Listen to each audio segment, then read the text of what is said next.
Hello everyone. Today we are going to discuss about Geography Chapter 1 for Class 9, India, its size and location. First of all, India is a very ancient country and has a vast history which is existing since ancient civilization.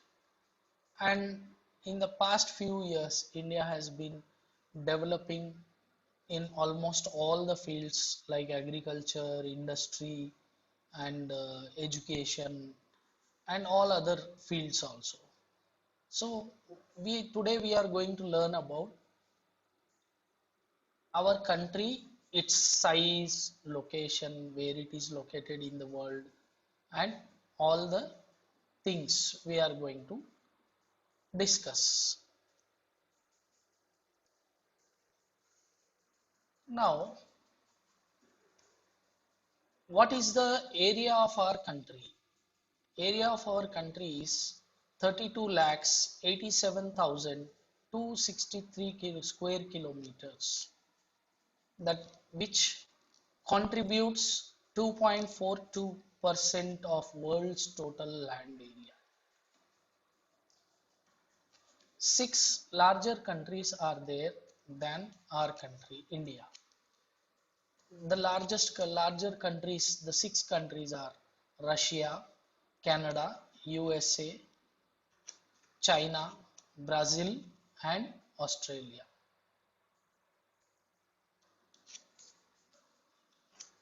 So, what is the length and breadth of the mainland in India? We are going to learn about it.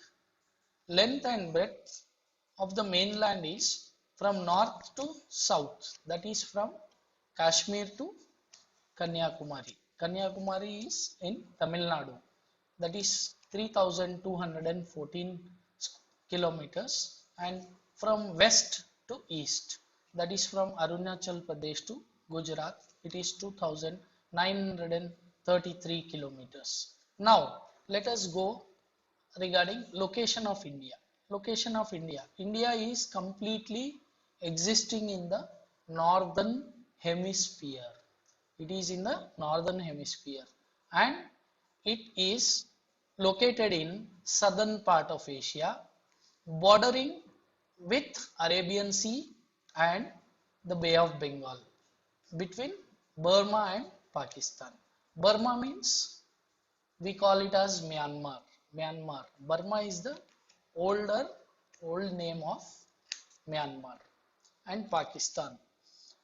So, because India is covered with all three sides water, we call it as a peninsula.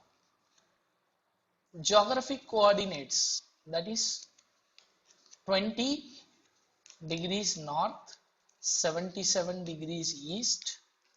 Area total is all what we had discussed, 32 lakhs 87,590 square kilometer land and 29 lakhs 73,190 square kilometers water and 3 lakhs 14,400 square kilometers comparative, slightly more than 1/3 of the size of US.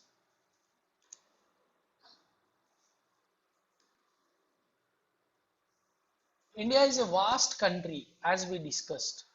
The Indian mainland extends between latitudes 8 degrees and 4 minutes north to 37 degrees 6 minutes north, and longitudinal extends from 68 degrees 7 minutes east to 97 degrees 25 minutes east.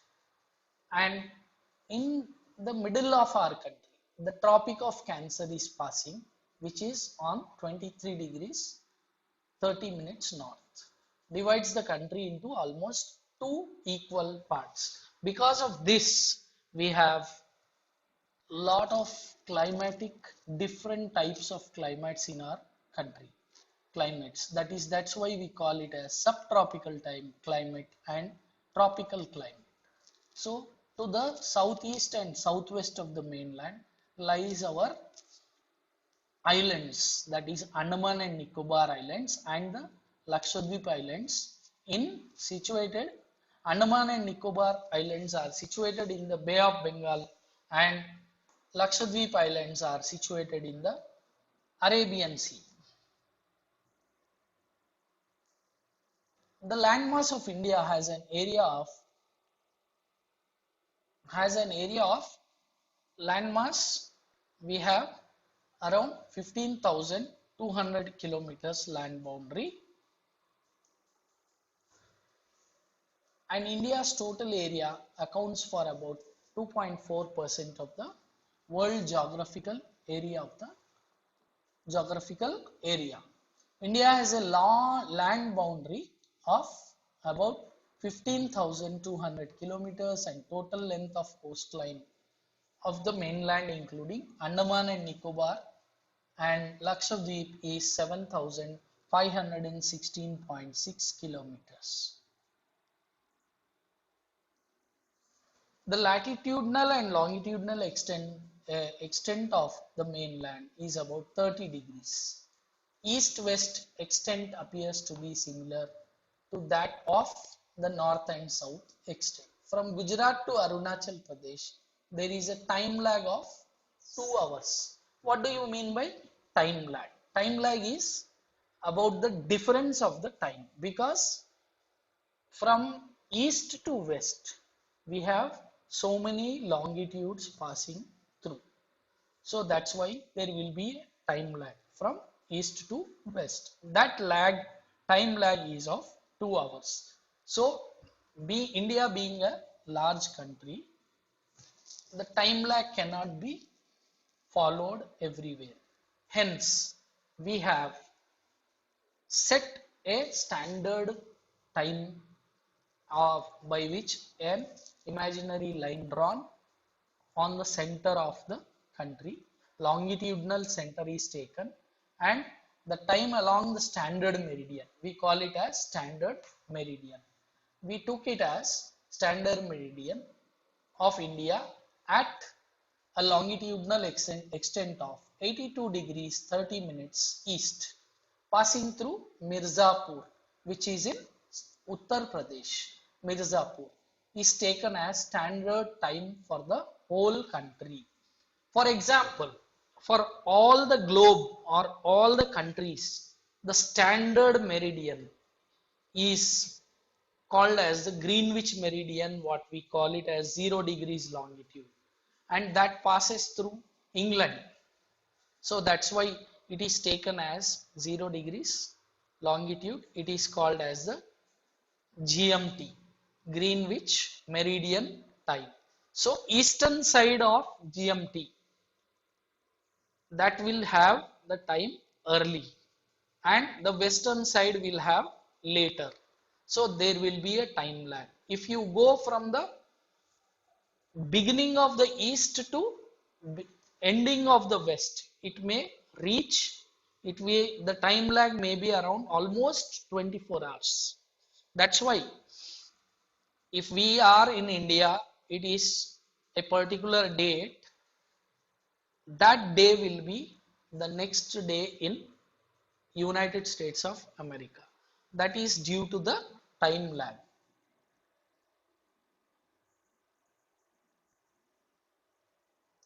Now, let us see this world map. Here you will find 0 degrees, which is passing through Europe and then part of Africa and going towards the South Pole, from North Pole to South Pole. That 0 degrees is the GMT, Greenwich Meridian Time, and India is existing in the southern part of Asia.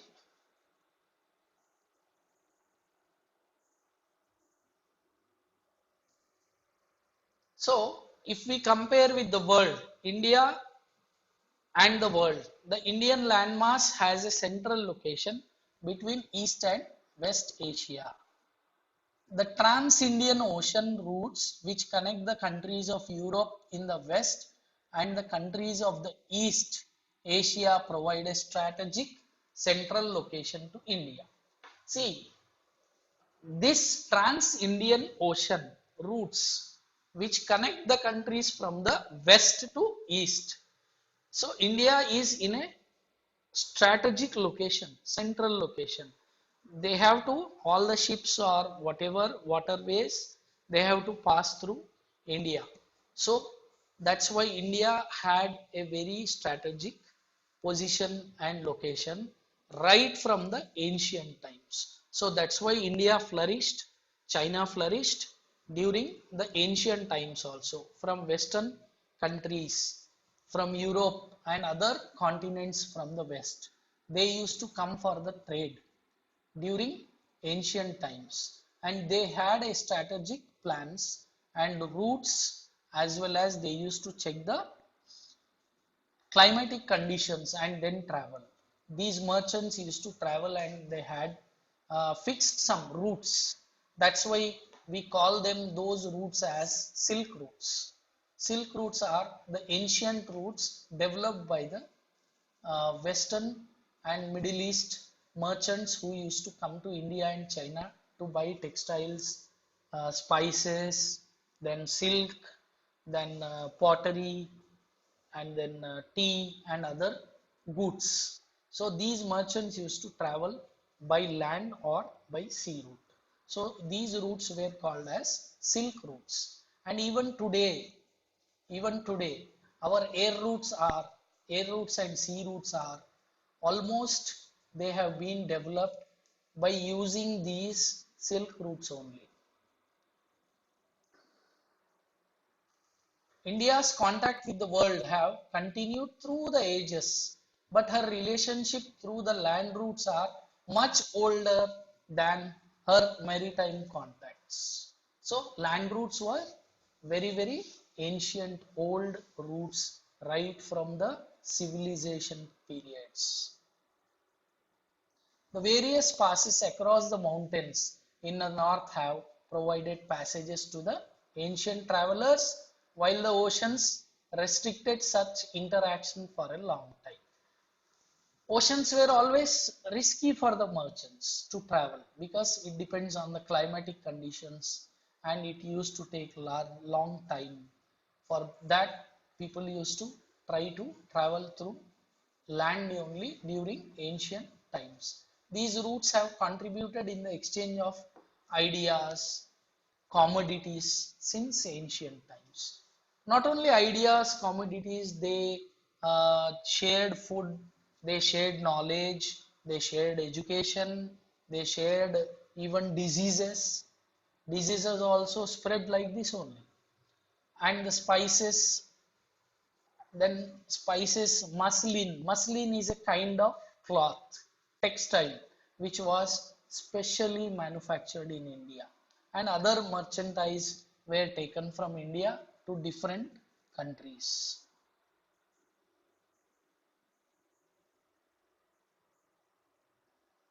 So comparing to seven largest countries, we are here the seventh largest country, having 3.28 million square kilometers. And even our population, okay, population, we are the second largest in the world. So Indian standard meridian, look into the map. You see a line passing through Uttar Pradesh, Nepal and Chhattisgarh, and then part of Andhra Pradesh and into the Bay of Bengal. That is the Indian standard meridian. So in Uttar Pradesh, above Lucknow, it is the Mirzapur. That is the place standard meridian 82 degrees 30 minutes north. And then the area, the distance from Arunachal Pradesh to Gujarat, it is extent of 2933 kilometers, and from Jammu and Kashmir to Tamil Nadu, that is Kanyakumari, it is 3,214 kilometers.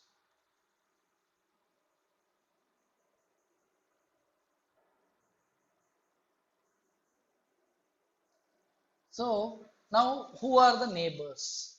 We have the neighbors. In the west, we have Pakistan, Afghanistan, and then in the eastern side, we have Nepal, China, and Bangladesh, Burma, and in the southern part, we have neighboring island Sri Lanka, and then southernmost we have Maldives.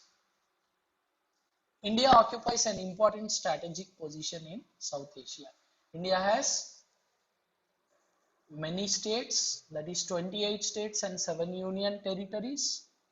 India shares its land boundaries with Pakistan, Afghanistan, in the northwest China, that is part of Tibet, Nepal, and Bhutan. Bhutan is a small kingdom which is our neighbor. Himalayan kingdom also we call to Nepal and Bhutan in the north, and Myanmar and Bangladesh in the east. Our southern neighbors across consists of two island countries, namely Sri Lanka and Maldives. Sri Lanka is separated from India by a narrow channel of sea formed by the Park Strait. We call it as Park Strait, and the Gulf of Mannar, while Maldives islands are situated to the south of the Lakshadweep islands. The southernmost point of Indian Union. In India, what is the southernmost point? We call it as Indira Point. That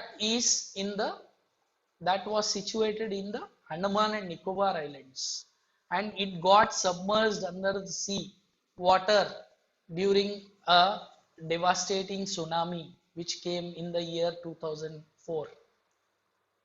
And since the opening of Suez Canal in the year 1869, India's distance from Europe has been reduced by 7,000 kilometers. Where is Suez Canal?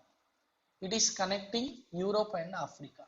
It is between Europe and Africa, a small channel. From there, ships are traveling right now.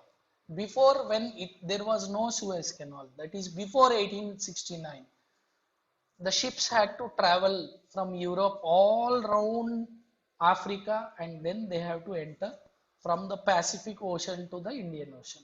So it used to take longer time, and the journey was long, and they had to travel more.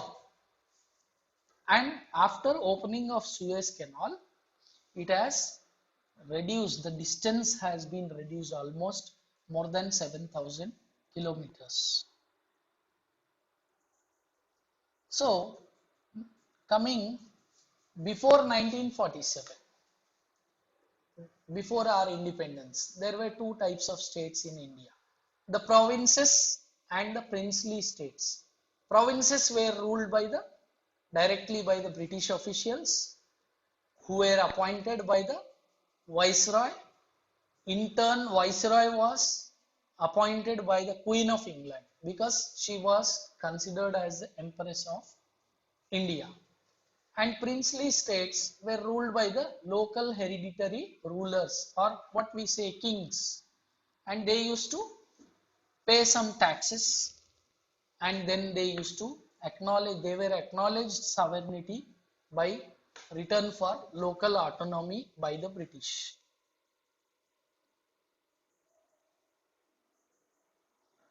And now this is a map where you see the international highway of trade and commerce. So all these, they are the air routes, land routes, and the sea routes passing from west to east and east to west, where India is almost in the center and it holds a strategic location.